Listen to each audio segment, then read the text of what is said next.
It's a new year, and it's time to celebrate. We'll take a look at our Lunar New Year calendars. Is this your year to be on fire? Honesty and integrity should define your character. You know, these are things that were drummed into me as a youngster. And for Black History Month, we'll revisit a conversation with Seattle's adopted son, the late, great Lenny Wilkens. And I don't want those pictures to just sit. Plus, we look back at the captivating images of photographer Al Smith and see how his work helps preserve Black history in Seattle. These stories and more are coming up next on CityStream.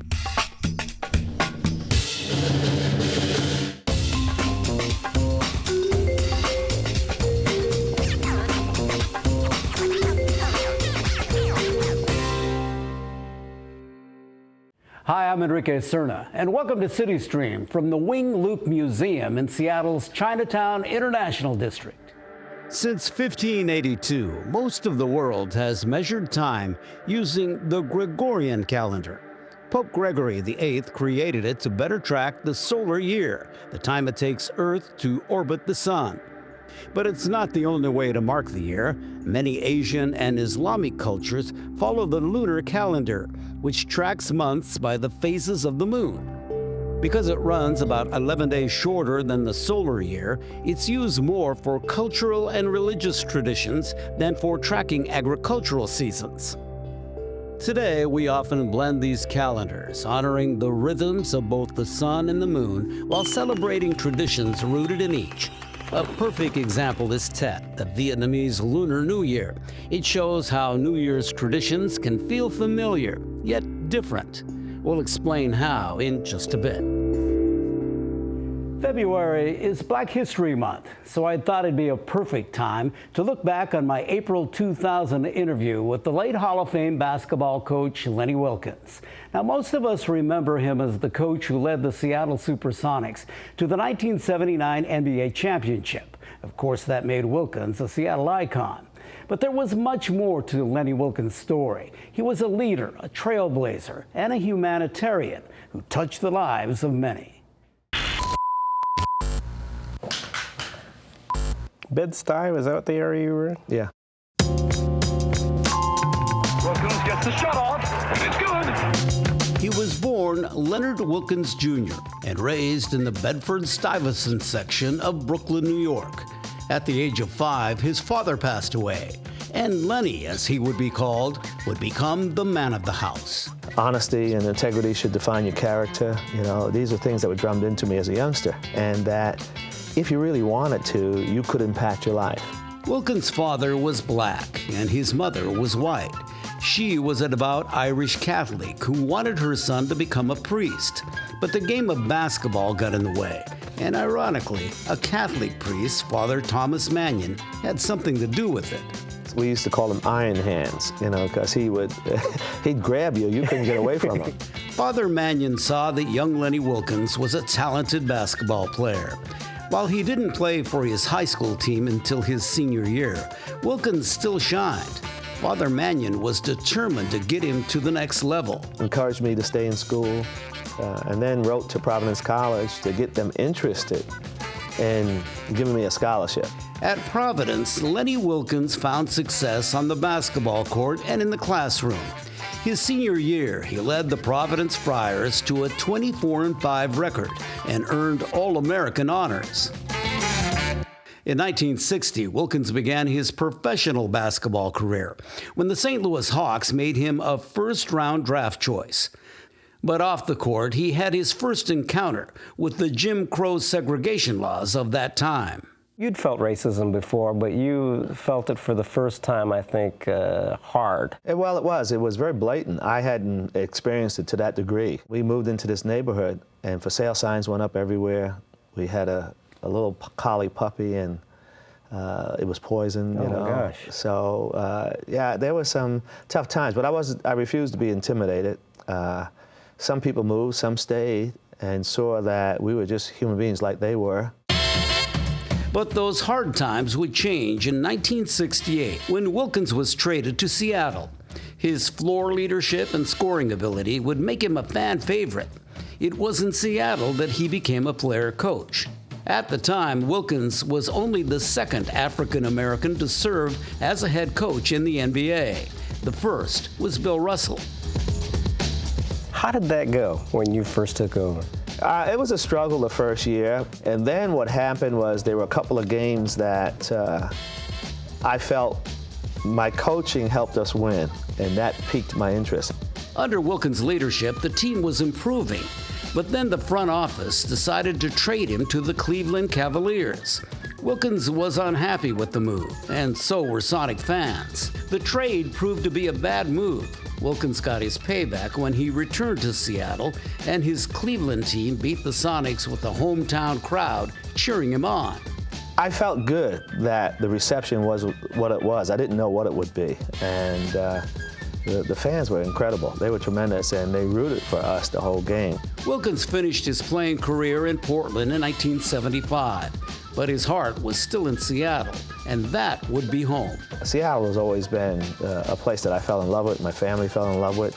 We love the community responded to us, you know, and my kids have grown up here, so this was going to be home. Lenny Wilkens' love for Seattle and the city's love for him was cemented in 1979, when as head coach, he guided the Supersonics to the NBA title. The Seattle Supersonics have won the NBA World Championship. It was just incredible, and I truly believe that we would win the championship. I believed it with all my heart, and when we did and we came home, there were 20,000 people at the airport, which was incredible. Over a 5-decade career as a player and coach, Lenny Wilkens set a level of excellence that defined his legacy. He was a 9-time NBA All-Star. He was the head coach of 5 NBA teams. He won an NBA title. He was an assistant coach on the 1992 U.S. Olympic Dream Team that won a gold medal. He won gold again as head coach of the 1996 Olympic team. He was a 3-time inductee in the Naismith Basketball Hall of Fame. And he taught Shaquille O'Neal a thing or two about posting up. He looked at me and said, "Coach, you ever play at this level?" And of course, Scottie Pippen and all the other guys started laughing and teasing him. The neat thing was the next day before the game, he came rushing into the locker room with a camera. And he asked one of the guys to take a picture of me and him. He said, "Hey, I talked to my dad. He said you were pretty good." In his later years, Lenny Wilkens became well known for his philanthropy. The Lenny Wilkens Foundation raised money for Seattle's Odessa Brown Children's Clinic. Wilkens mentored young people from all walks of life. And along with actor Danny Glover and other NBA stars, he supported Rise Above, a nonprofit that empowers Native youth. I hope that the young people that I come in contact with, that I help them get to the point where they maximize their career, but also that they grow as human beings so they can be functional, they can take something back to their community other than just basketball. In June 2025, a bronze statue depicting Wilkens from his playing days with the Seattle Supersonics was unveiled, honoring his legacy as a champion on and off the basketball court. Yeah, I feel very blessed. You know, family, friends, you know, I mean, you couldn't ask for more.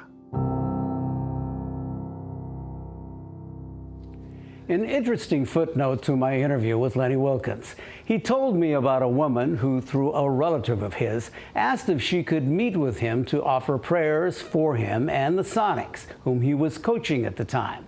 Wilkens was reluctant, but he eventually agreed. When they met, the woman prayed in tongues. She told Wilkens that one of his players recovering from an ankle injury needed to change his playing shoes.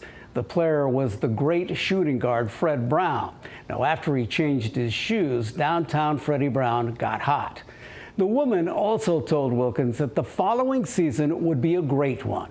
It was. Seattle won the NBA title. Rest in power, Lenny Wilkens. It's time to clean the house and make a huge meal. We celebrate the Lunar New Year after the break. We are the everyday storytellers of this great city. We are Seattle Channel, a gateway to everything Seattle. the intersection between government, culture, news, and the ever-unfolding story of the city we call home. So follow your curiosity and come explore Seattle with us. Seattle Channel.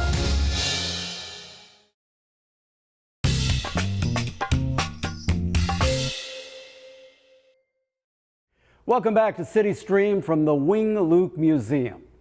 Around the world, ringing in the new year usually means counting down to midnight on December 31st. But for communities that celebrate the Lunar New Year, the week-long holiday is rich with tradition, symbolism, zodiac animals, and long-held superstitions. This year marks the year of the fire horse, which many believe brings heightened energy and intensity, especially for those born under this sign. And while many Lunar New Year celebrations share a lot in common, some put their own unique spin on it. One of those is the Vietnamese celebration of Tet.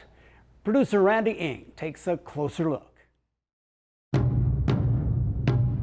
For Vietnamese people, Lunar New Year or Tet is really the one hugely celebrated holiday that Vietnam celebrates and honors. It occurs around the lunar calendar. It's a time where families come back together, especially in Vietnam, and I hear this from my cousins that still live there.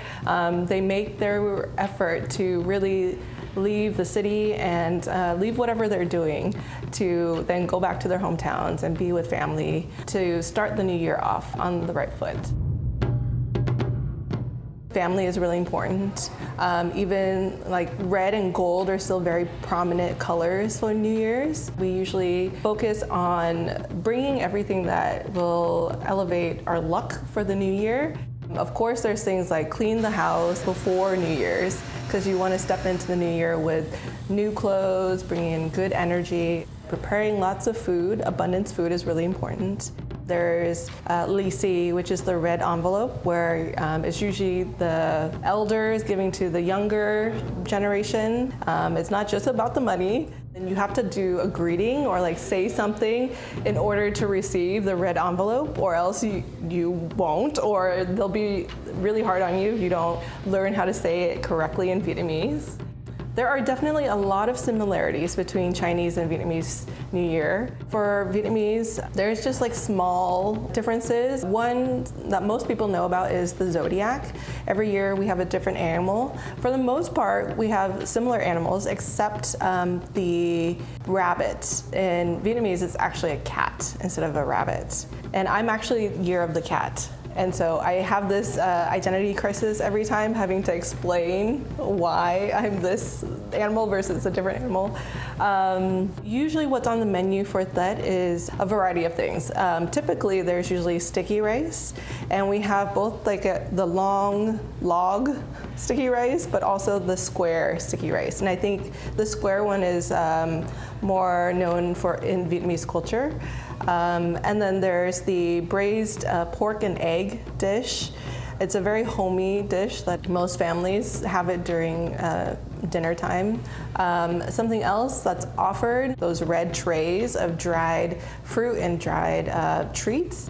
Those are really offerings for guests and people that come and visit your house. I think one of the challenges we have with preserving our culture is that there's not very many places to celebrate and to practice those cultural elements. That's why it's important for the Friends of Little Saigon and our Little Saigon Landmark Project. The Cultural Center is a key part of that project. And so if we had a shared space, a community space that really highlights culture and highlights identity, that provides us the ability to pass it down through generations if we had a place. And so we hope that it becomes the heart of the neighborhood and a place to continue to gather and celebrate. I would like to just say a brief New Year's greeting to my community. Chúc mừng năm mới các đồng hương, which means Happy New Year to my community.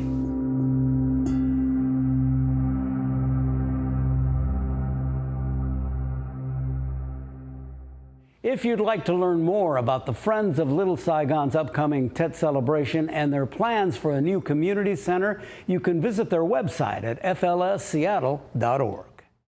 One Lunar New Year tradition shared across many Asian cultures is the lion dance.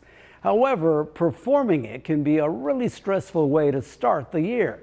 That's because some believe the luck of the entire year depends on how well the dance is performed. Producer Randy Ng has more.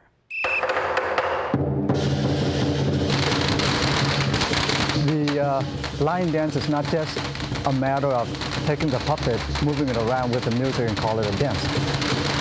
The whole point about the lion dance is to tell a story. You have the lion represents good luck, the Buddha representing happiness, and the noise represents high energy. It brings energy to the dance. The firecrackers add to the level of noise that the drum, gong, and cymbal is already producing. And the noise was believed to chase away evil spirit. The older generation, they use the lion dance to help determine whether they're going to have a good year or not. The lion dance consists of a storyline from beginning to an end. Its ultimate goal is to go from this point to that point, get to the Chang, devour up the Chang, and then spread out the prosperity. That's the storyline. And whether there's going to be any mishap or any accident during the process, that tells them whether they're going to have a good year or a bad year. So in that sense, in the very old traditional sense, it's very intense for both the dancer and the owner, just to make sure that nothing happens or nothing wrong went on in that situation.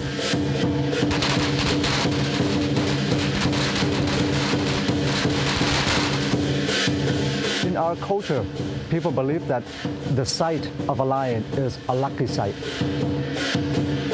During New Year, they would go around and try to hear the drum or hear the firecrackers and run to it because they want to get a chance to see the lion, because that's a sign of good luck. If they are able to come and touch the lion, better luck, right? The luck level kind of comes up stronger. And if they get to feed the lion, they get even more luck, because now if the lion accepts your offering, that means it likes you, right? It just doesn't get close to you, but it likes you. It accepted your offer. So that means it's going to be more likely to come around and protect you and give you the luck that you are looking for. Very good.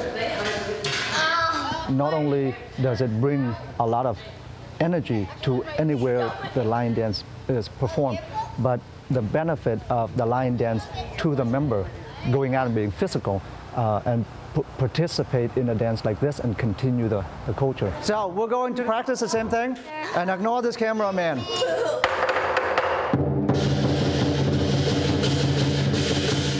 Now the little kids, they were born here in America. They don't know how to speak Vietnamese very well, which is why they come to a youth group to learn. So they get to preserve their culture for themselves and share it with everyone else. These kids are going to grow up and take my spot after I go to college and go to work. By the time they get to my spot, I hope to be back here, but we're going to go see it go full circle. So these kids are, you look at them, they're the next LQ. The art of lion dancing isn't dying. It's now opened up to allow more culture, more ethnicity, more gender to participate. Ever since I was little, there's always this stigma around girls not being able to lion dance. Before me, there's only 2 or 3 girls on the team. So compared to the guys, I feel like I pushed myself even harder to be able to be compared with the guys. I hear so often when I dance that when I take off the lion head, they're like, oh my gosh, that was a girl dancing. And that's the kind of reaction that I work towards. Go! This is a tradition that has everything wrapped up into one. It got sport, it got culture, it got language, it got martial arts, it got all of that wrapped up into one. We wanted to maintain the tradition because it's a very good tradition. The teenagers today keep this tradition going.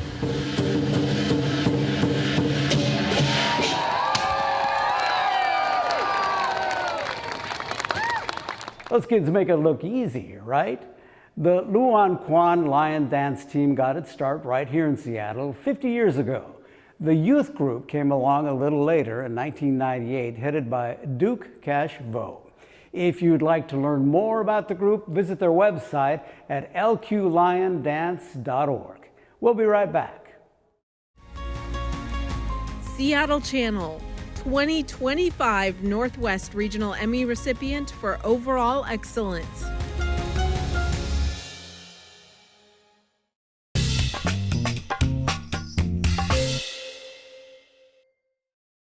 Well, these days we snap photos without even thinking about it, saving thousands on our phones or even in the cloud. But 80 years ago, photographers had just one shot and then they waited, sometimes for days, unsure if the image even came out. One very patient photographer did just that more than 40,000 times over his lifetime. And his pictures would eventually become one of the only visual records of Seattle's Black community in the mid-20th century. Connie Thompson and producer Randy Ng show us the remarkable photos of Al Smith.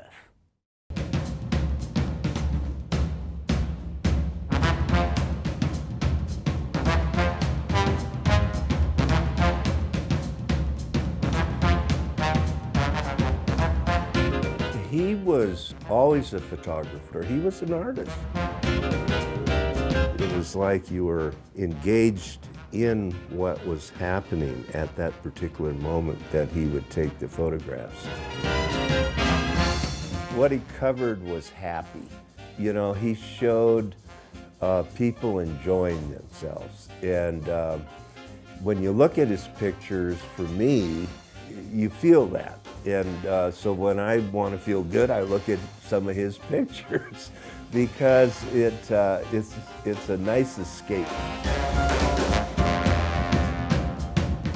A great photographer always finds a way to be in just the right spot at just the right moment. And that was Al Smith Sr. He knew when to snap that shot. People are having a great time. He was tuned in to capturing those moments that brought us joy. Absolute joy. I feel like, wow, I wish I'd have been alive to be around that scene. That would have been pretty cool.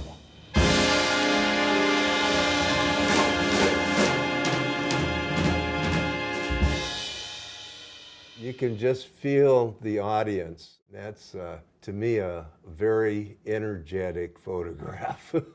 If anyone has a greater appreciation for Al Smith's work, it would be his son, Al Smith Jr., or Butch to those who know him. Butch says his dad took so many pictures because he truly cared about his Central area community. He never would refer to himself as a historian, but that's what he was. The nightclub ones are sort of the glamour end of things, the concert shots and so on. But his day-to-day work in the community, those are much appreciated. It's different when you have a photograph. It gives a whole nother dimension. He took photographs of birthday parties, weddings, oh, you name it. He was capturing things he thought should be captured. He didn't just photograph Black people, you know, he photographed Chinese, Japanese, Filipino. In the Central District in those days, it was just a melting pot and a mix of all kinds of people. That was a very special time in Seattle history. How lucky are we to have somebody who documents the history of a community that otherwise may not have been documented at all? It's an opportunity to time travel and see how vital and interesting their lives were at that time. If it were not for the Smith collection, there'd be a huge void for us in terms of documenting over the decades the Central District. Redlining limited where Black people could own homes in Seattle. That was the Central District. But gentrification has now forced them out.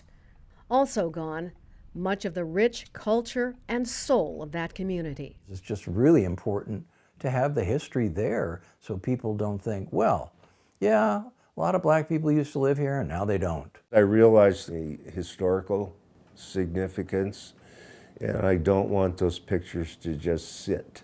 But this is old. So Butch, with the help of the Black Heritage Society and the Museum of History and Industry, are making a concerted effort to get Al Smith Sr.'s images out there as a way of connecting the present to the past. Look at those dresses. I know. Yeah. It helps to ground you, and when you're grounded and feeling connected, I think that that sense of community is more conducive to building neighborhoods and the character of neighborhoods. Recently, we were having a discussion about how character matters in our community, and when we see these images and these photographs that capture that character, it just reinforces it. It's a great way to memorialize what the Central District used to be. Smith's photos are so captivating, they were featured in a 2022 memory study called SHARP, Sharing History Through Active Reminiscence and Photo Imagery. It brought together the city's Aging and Disability Services and the University of Washington. Seniors with early Alzheimer's or dementia walked the neighborhoods of their youth, using some of Smith's pictures to jog memories and discussions. One particular photo consistently got a huge response. That was the photo of the parade. It was that big Cadillac with the Esquire on the side and somebody waving in the crowd. There was a lot of, I remember that. When people can see these images and these photographs, it's defining. It gives you a sense of place about where you live or where you came from. It allowed these Black elders to be seen in places where they hadn't been seen in a long time. You know, there were just a lot of great discussions and memories, a lot of laughter. You know, he carried his camera everywhere. The Black Heritage Society and the Smith family continue to push for Al Smith Sr.'s photos to be prominently displayed in new Seattle buildings as well as long-standing community landmarks.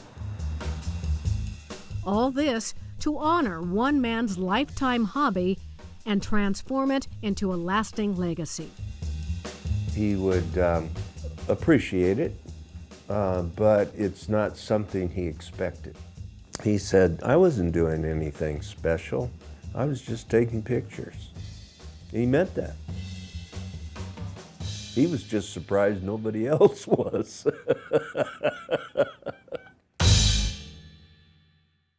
Al Smith's collection is currently being digitized by the Museum of History and Industry with help from the Black Heritage Society of Washington State and the Smith family. If you'd like to see his photos, you can go to MOHI's website, mohi.org, and search for the Al Smith Collection.